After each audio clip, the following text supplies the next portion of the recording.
চলো বানানো যাক। ফার্স্টেই আমরা ক্যাপকাট ওপেন করে নেব। তারপর আমি যেই ভিডিওটা বানিয়েছি সেটা অ্যাড করে নেব।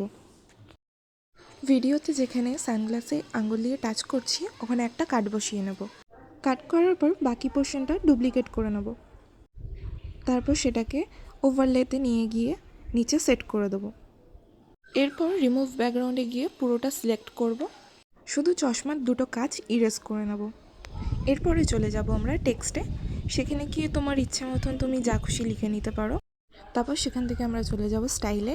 ওখানে গিয়ে তোমার ইচ্ছে মতন কালার চুজ করে নিতে পারো এবং গ্লোতে গিয়ে আমরা গ্লো এফেক্ট অ্যাড করে নেব। টেক্সটটাকে অ্যাডজাস্ট করে নেব।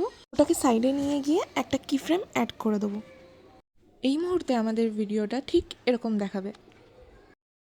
লাস্ট আমাদের করতে হবে ওভারলেতে যেই ভিডিওটা রয়েছে সেটাকে সিলেক্ট করে লেয়ার্সে যাব। আমাদের ভিডিওটাকে আগে দিয়ে দিতে হবে আর টেক্সটটাকে পিছনে দিয়ে দিতে হবে। তারপরেই রেডি আমাদের ভিডিও।